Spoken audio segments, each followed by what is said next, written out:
ഇടുക്കി ജില്ലയിലെ ഏറ്റവും പ്രധാനപ്പെട്ട വിനോദസഞ്ചാര കേന്ദ്രമായ പരുന്തുംപാറ വഴിയുള്ള ഒരു ബസ് സർവീസിൻ്റെ വിശേഷങ്ങളാണ് ഇന്നത്തെ വീഡിയോയിലുള്ളത്. ഇടുക്കിയിലെ തന്നെ വണ്ടിപ്പെരിയാറിൽ നിന്ന് ഗ്രാമ്പി എസ്റ്റേറ്റ് വഴി പരുന്തുംപാറയിലെത്തി തുടർന്ന് പീരുമേട്ടിലേക്ക് സർവീസ് നടത്തുന്ന മുബാറക് ബസ്സിൻ്റെ വിശേഷങ്ങളാണ് നമ്മുടെ ഇന്നത്തെ വീഡിയോയിലുള്ളത്. അതിനായിട്ട് നമ്മൾ ആദ്യം എത്തേണ്ടിയിരുന്നത് പീരുമേട്ടിലായിരുന്നു. 10:20 നമ്മുടെ മുബാറക് ബസ് പീരുമേട്ടിൽ നിന്ന് പുറപ്പെടുന്നത്. പക്ഷെ ഞാനൊരു അല്പം വൈകി 10:25 ശേഷമാണ് പീരുമേട്ടിലേക്ക് എത്തിച്ചേർന്നത്. പിന്നീട് ഒട്ടും വൈകിയില്ല, ഞാനൊരു ഷെയർ ഓട്ടോയിൽ കയറി പീരുമേടിന് തൊട്ടപ്പുറത്തുള്ള കല്ലാർ കവല എന്ന് പറയുന്ന ബസ് സ്റ്റോപ്പിലേക്ക് വന്നു നിന്നു. അതിന് കാരണം നമ്മുടെ ബസ് പീരുമേട്ടിൽ നിന്ന് കല്ലാർ കവല വഴി പാമ്പനാറിൽ പോയിട്ട് തിരികെ വന്ന് കല്ലാർ കവല വഴിയാണ് വീണ്ടും പരുന്തുംപാറയിലേക്ക് പോകുന്നത്. അതുകൊണ്ട് തന്നെ നമ്മൾ കല്ലാർ കവലയിൽ നിന്നാൽ പാമ്പനാറ് പോയിട്ട് തിരികെ വരുന്ന ഈ ബസ് കിട്ടും. നമ്മുടെ പ്രതീക്ഷ ഒട്ടും തെറ്റിയില്ല. ബസ് പാമ്പനാർ പോയിട്ട് തിരികെ എത്തിയിട്ടുണ്ട്. അങ്ങനെ കല്ലാർ കവലയിൽ നിന്ന് നമ്മൾ പരുന്തുംപാറ ലക്ഷ്യമാക്കിയുള്ള യാത്ര ആരംഭിക്കുകയാണ്. കല്ലാർ കവലയിൽ നിന്ന് ഷെയർ ഓട്ടോകളും നമുക്ക് പരുന്തുംപാറയിലേക്ക് പോകാനായിട്ട് ലഭിക്കും. പിന്നീട് കൂടുതൽ ആളുകളും പബ്ലിക് ട്രാൻസ്പോർട്ട് ഉപയോഗിച്ച് നമുക്ക് പരുന്തുംപാറയിലേക്ക് പോകാൻ സാധിക്കുമോ എന്ന് ചോദിച്ചതിനാലാണ് നമ്മളിങ്ങനെ ഒരു വീഡിയോ ചെയ്യുന്നത്. എന്തായാലും അത്യാവശ്യം നല്ല തിരക്കുണ്ട്. പരുന്തുംപാറയിലേക്ക് മാത്രമല്ല ഈ ബസ് സർവീസ് നടത്തുന്നത്. പരുന്തുംപാറ എന്ന് പറയുന്നത് ഗ്രാമ്പി എസ്റ്റേറ്റ് എന്ന് പറയുന്ന ഇടുക്കിയിലെ ഒരു പ്രശസ്തമായ എസ്റ്റേറ്റിന്റെ സമീപത്തുള്ള വിനോദസഞ്ചാര കേന്ദ്രമാണ്. അതുകൊണ്ട് തന്നെ ഗ്രാമ്പി എസ്റ്റേറ്റിലേക്ക് പോകുന്ന ആളുകളും ഈ ബസ്സിൽ യാത്ര ചെയ്യാനായിട്ട് ഉണ്ടാകും.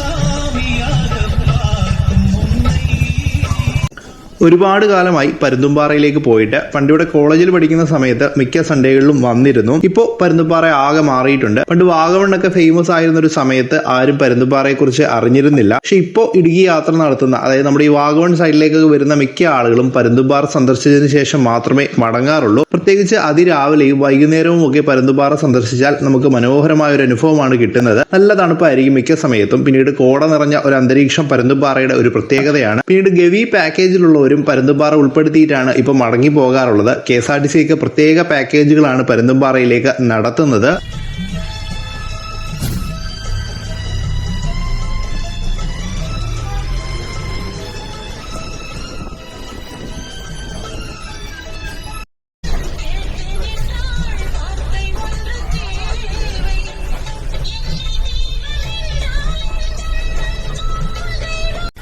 ഒരു കുഞ്ഞു ബസ്സാണ്, നമ്മുടെ പഴയ സ്കൂൾ ബസ്സൊക്കെ പോലെയുള്ളൊരു ബസ്സാണ്. അതുകൊണ്ട് തന്നെ ഒരൊറ്റ കണ്ടക്ടർ മാത്രമേ ഉള്ളൂ. നല്ല തമിഴ് പാട്ടൊക്കെ ഇട്ടിട്ടുണ്ട്.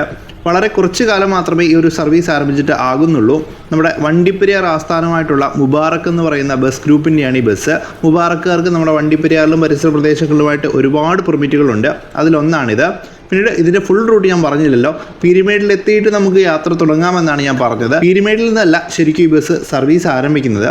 വണ്ടിപ്പെരിയാറിൽ നിന്നാണ് അതിരാവിലെ സർവീസ് ആരംഭിക്കുന്നത്. വണ്ടിപ്പെരിയാറിൽ നിന്ന് ഗ്രാമ്പി വഴി പരുന്തുംപാറയിലെത്തി പിന്നീട് പീരുമേട്ടിലെത്തി തിരിച്ച് അതേ റൂട്ടിലൂടെ തന്നെ വണ്ടിപ്പെരിയാറിലേക്ക് പോകുന്നു. ഇതിൻ്റെ ഇടയിലെല്ലാം കട്ട് സർവീസുകളുണ്ട്. ചിലപ്പോൾ വണ്ടിപ്പെരിയാറിൽ നിന്ന് ഗ്രാമ്പി വരെ മാത്രം വരും, ചിലപ്പോൾ ഗ്രാമ്പിയിൽ നിന്ന് നേരെ തിരിച്ച് വണ്ടിപ്പെരിയാർ വരെ പോകും. അങ്ങനെ ഒരു ഫുൾ റൂട്ട് ഈ ബസ്സിനുണ്ട്. അതിൻ്റെ സമയവിവരങ്ങൾ ഞാൻ ഈ ഒരു വീഡിയോയിൽ തന്നെ കൊടുത്തിരിക്കാം. പക്ഷെ നമുക്ക് പ്രയോജനപ്പെടുന്നത്, അല്ലെങ്കിൽ സഞ്ചാരികൾക്ക് കൂടുതലായിട്ട് പ്രയോജനപ്പെടുന്നത് പരുന്തുംപാറ വഴി പോകുന്ന സമയമാണ്. അതിലൊരു സമയമാണ് ഞാൻ പറഞ്ഞത്. 10:20 ഇത് പീരുമേട്ടിൽ എത്തിച്ചേരും. പീരുമേട് എന്ന് പറയുമ്പോൾ നമ്മുടെ തെക്കൻ ജില്ലകളിൽ നിന്നൊക്കെ വരുന്നവർക്ക് പെട്ടെന്ന് എത്തിച്ചേരാൻ പറ്റുന്ന ഒരു സ്ഥലമാണ്. അതുകൊണ്ട് തന്നെ പീരുമേട്ടിൽ ഒരു 10:20 എന്ന് പറയുമ്പോൾ ഒരു നല്ല ടൈമിംഗ് ആണ്. കാരണം 10:20 പീരുമേട്ടിൽ നിന്ന് കയറി കഴിഞ്ഞാൽ നമുക്ക് പരുന്തുംപാറയിലെത്തി കാഴ്ചകളൊക്കെ കണ്ടിരുന്നിട്ട് കുറച്ച് സമയം കഴിഞ്ഞ് ഷെയർ ഓട്ടോയിൽ തിരികെ പോവുകയോ അതല്ലെങ്കിൽ വൈകുന്നേരം വരെ അവിടെ സ്പെൻഡ് ചെയ്തതിന് ശേഷം ഈ വരുന്ന ഈ ബസ് തിരിച്ച് വൈകുന്നേരം ഇതുവഴി തന്നെ കടന്നു വരും. അപ്പോൾ ആ ബസ്സിൽ തിരിച്ച് പീരുമേട്ടിൽ ഇറങ്ങി നാട്ടിലേക്ക് പോവുകയോ ചെയ്യാം. അതുകൊണ്ടാണ് ഞാൻ ഈ 10:20 ടൈം തിരഞ്ഞെടുത്തത്.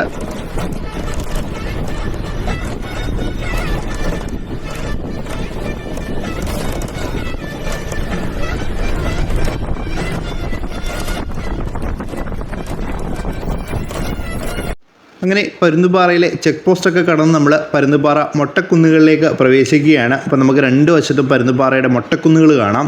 ഈ റൂട്ടിൽ അധികം ബസ് സർവീസുകളില്ല. ഞാൻ ഈ റൂട്ടിൽ കണ്ടിട്ടുള്ള ആദ്യത്തെ ബസ് സർവീസ് എന്ന് പറയുന്നത് നമ്മുടെ പാമ്പനാറ് നിന്ന് ഗ്രാമ്പിയിലേക്ക് ഒരു ബസ് സർവീസ് ഉണ്ടായിരുന്നു. വിശുദ്ധൻ എന്നാണ് ആ ബസ്സിൻ്റെ പേരെന്നാണ് എൻ്റെ ഓർമ്മ. ആ ഒരു ബസ് സർവീസ് മാത്രമാണ് ഞാൻ പരുന്തുംപാറ വഴി പോകുന്നത് കണ്ടിട്ടുള്ളത്.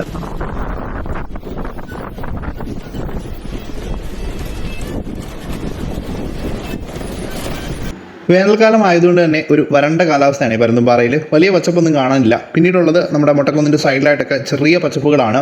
കൂടുതൽ ആളുകളും പരുന്തുംപാറ കാണാനായിട്ട് വരുന്നത് ഈ വേനൽക്കാലത്താണ്. കാരണം കൂടുതലും അവധി സമയം ആയതുകൊണ്ട് തന്നെ കൂടുതൽ ആളുകൾക്ക് വരാൻ സൗകര്യമായ ഒരു സമയം എന്ന് പറയുമ്പോൾ ഈ ഒരു മാർച്ച്, ഏപ്രിൽ, മെയ് മാസങ്ങളാണ്. പക്ഷേ പരുന്തുംപാറയുടെ ഏറ്റവും മനോഹരമായ ഒരു ക്ലൈമറ്റ് ആസ്വദിക്കണമെങ്കിൽ നമ്മൾ ഉറപ്പായിട്ടും ഒന്നുകിലും മഴക്കാലത്തോ അല്ലെങ്കിൽ മഞ്ഞുകാലത്തോ ഒക്കെയാണ് ഇവിടെ വരേണ്ടത്.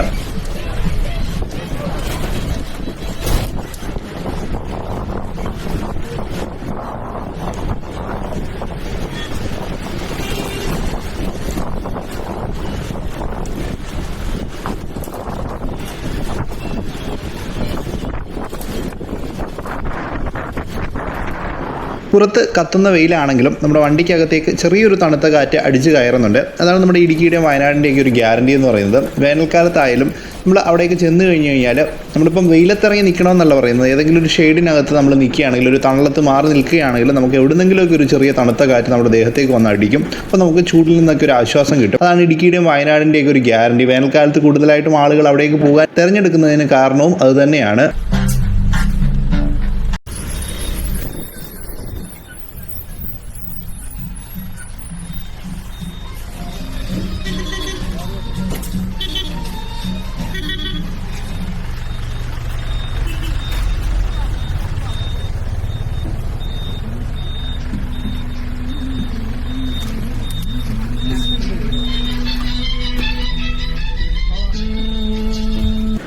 പരുന്തുംപാറയൊക്കെ കഴിഞ്ഞ് നമ്മൾ ഗ്രാമ്പിയിലേക്കാണ് പ്രവേശിച്ചത്. ഗ്രാമ്പി എന്ന് പറയുമ്പോൾ നമുക്ക് ഏതെങ്കിലും ഒരു സ്ഥലം എന്ന് പറയാൻ പറ്റില്ല.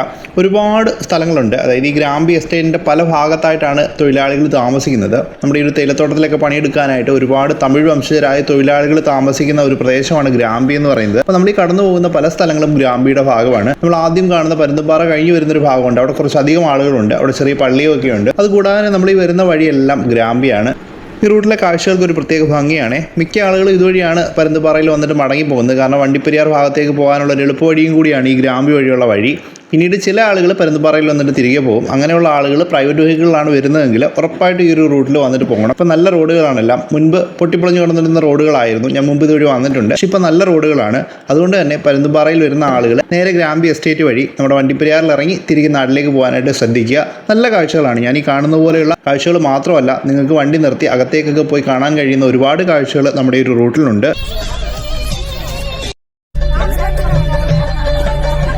പീരുമേടിൽ നിന്ന് ഏകദേശം 20 മിനിറ്റ് ദൂരവും ഞാൻ കയറിയ കല്ലാർകവലയിൽ നിന്നാണെങ്കിൽ ഒരു 10-15 മിനിറ്റ് ദൂരവും മാത്രമേ പരുന്തുംപാറയിലേക്കുള്ളൂ. പിന്നീട് നമ്മുടെ ഒരു സർവീസ് വണ്ടിപ്പെരിയാറിലേക്കാണെന്ന് ഞാൻ പറഞ്ഞു. ഞാൻ ടിക്കറ്റ് എടുത്തത് വണ്ടിപ്പെരിയാറിലേക്കാണ്. അപ്പോൾ നമ്മുടെ ബസ്സിൻ്റെ ഫുൾ ട്രിപ്പ് ഇപ്രകാരമാണ്. അത് രാവിലെ 7:30 സർവീസ് ആരംഭിക്കുന്നത്. അത് വണ്ടിപ്പെരിയാറിൽ നിന്നാണ്. വണ്ടിപ്പെരിയാറിൽ നിന്ന് നേരെ ഗ്രാമ്പിയിലേക്കാണ് LIC ജംഗ്ഷൻ വഴി. അത് പരുന്തുംപാറയിൽ വരില്ല. അതിനുശേഷം 8:20 ഗ്രാമ്പിയിൽ നിന്ന് തിരിച്ച് വണ്ടിപ്പെരിയാറിലേക്ക് പോകുന്നു, സെയിം റൂട്ടിൽ. അതിനുശേഷം 9:10 നമ്മുടെ വണ്ടിപ്പെരിയാറിൽ നിന്ന് പരുന്തുംപാറ വഴിയുള്ള ആദ്യത്തെ സർവീസ് എടുക്കുന്നത്. അത് വണ്ടിപ്പെരിയാറിൽ നിന്ന് ഗ്രാമ്പി വഴി പീരുമേട്ടിലേക്കാണ്. ആ ഒരു ട്രിപ്പ് നിങ്ങൾക്ക് വേണമെങ്കിൽ പ്രയോജനപ്പെടുത്താം. നിങ്ങൾക്ക് രാവിലെ 9:10 വണ്ടിപ്പെരിയാറിലേക്ക് എത്തിച്ചേരാൻ കഴിയുമെങ്കിൽ ആ ഒരു ട്രിപ്പിൽ വന്നാലും നമുക്ക് പരുന്തുംപാറയിലേക്ക് എത്തിച്ചേരാൻ കഴിയും. 9:10 എടുക്കുന്ന ബസ് 10:20 ആകുമ്പോഴേക്കും പീരുമേട്ടിലെത്തി തിരിച്ചു പോകും. ആ ഒരു സർവീസിനാണ് ഞാൻ പോകാനായിട്ട് തീരുമാനിച്ചു വന്നത്. പക്ഷേ കുറച്ച് ലേറ്റായിപ്പോയി. അപ്പോൾ 10:20 നിങ്ങൾ പീരുമേട്ടിലെത്തുകയാണെങ്കിൽ പരുന്തുംപാറ വഴി പോകുന്ന ആ ഒരു സർവീസ് നിങ്ങൾക്ക് പ്രയോജനപ്പെടുത്താം. അത് കഴിഞ്ഞ് 10:20 എടുക്കുന്ന വണ്ടി പാമ്പനാറ് ഗ്രാമ്പി വഴി നമ്മുടെ ഇപ്പോഴത്തെ ടൈമിംഗ് വെച്ചിട്ട് വണ്ടിപ്പെരിയാറിലേക്ക് എത്തിച്ചേരും. അത് കഴിഞ്ഞിട്ട് പിന്നീട് ഗ്രാമ്പി വഴിയല്ല, ഇടയ്ക്കൊരു കട്ട് ട്രിപ്പ് നടത്തുന്നുണ്ട്. ഞാൻ പറഞ്ഞത് അത് വണ്ടിപ്പെരിയാറിൽ നിന്ന് സത്രത്തിലേക്കാണ്. ബാക്കി ട്രിപ്പുകളെല്ലാം വണ്ടിപ്പെരിയാർ സത്രം റൂട്ടിൽ നമ്മുടെ ഷട്ടിൽ അടിച്ചതിന് ശേഷം ഇടയ്ക്കൊരു വണ്ടിപ്പെരിയാർ ഗ്രാമ്പിയോ അടിക്കുന്നു. ഇത് കഴിഞ്ഞ് കഴിഞ്ഞാൽ പിന്നീട് പരുന്തുംപാറയിലേക്ക് ട്രിപ്പുകളൊന്നുമില്ല. നമുക്ക് ഗ്രാമ്പിയിൽ ഇറങ്ങി കാഴ്ചകളൊക്കെ കാണാൻ വേണമെങ്കിൽ വണ്ടിപ്പെരിയാറിൽ നിന്ന് ഗ്രാമ്പിയിലേക്ക് വരാം. അപ്പോൾ ഏതെങ്കിലും ഒരു സാഹചര്യത്തിൽ നിങ്ങൾക്ക് ബസ്സിൽ പരുന്തുംപാറയിലേക്ക് പോകണമെന്ന് ഉണ്ടെങ്കിൽ ഈ ഒരു സമയം പ്രയോജനപ്പെടുത്തുക. അപ്പോൾ ഇതാണ് നമ്മുടെ വീഡിയോ കൊണ്ട് നമ്മൾ പ്രധാനമായിട്ടും ഉദ്ദേശിച്ചത്. പക്ഷേ ഈ ഒരു വീഡിയോ എടുക്കാൻ വേണ്ടി മാത്രമാണ് ഞാൻ ഈ റൂട്ടിൽ വന്നത്. പക്ഷേ നല്ല രസമുണ്ട്. കുറേ കാലമായി ഞാൻ ഈ റൂട്ടിൽ വന്നിട്ട്. നല്ല തേയിലത്തോട്ടങ്ങളൊക്കെ ആയിട്ട് നല്ല ഭംഗിയിലാണ് ഈ ഒരു പ്രദേശം എല്ലാം സ്ഥിതി ചെയ്യുന്നത്. അപ്പോൾ നമ്മുടെ ബസ് വണ്ടിപ്പെരിയാർ ടൗണിലേക്ക് എത്തിച്ചേർന്നിട്ടുണ്ട്. ബസ് സ്റ്റാൻഡിലേക്ക് കൊണ്ടിട്ടു. ഇനി അടുത്ത ട്രിപ്പ് എന്ന് പറയുമ്പോൾ നമ്മുടെ സത്രം റൂട്ടിലാണ്. ഞാൻ പറഞ്ഞതുപോലെ സത്രം വണ്ടിപ്പെരിയാർ കട്ട് ട്രിപ്പാണ് ഇനി നടത്തുന്നത്. അപ്പോൾ അത് കഴിഞ്ഞതിന് ശേഷമാണ് പിന്നീട് ഗ്രാമ്പി ട്രിപ്പുകളൊക്കെ നടത്തുന്നത്. അപ്പോൾ നിങ്ങൾ ഉറപ്പായിട്ടും വണ്ടിപ്പെരിയാറിലോ പീരുമേട്ടിലോ ഒക്കെ വരികയാണെങ്കിൽ ഈ ഒരു സമയം നോക്കി ഈ ഒരു ബസ്സിൽ യാത്ര ചെയ്ത് പരുന്തുംപാറയിലേക്ക് പോകാനായിട്ട് ശ്രദ്ധിക്കുക. അപ്പോൾ നമ്മൾ മറ്റൊരു വീഡിയോ ആയിട്ട് ഉടൻ തന്നെ തിരിച്ചു വരുന്നതാണ്. അതുവരേക്കും നന്ദി.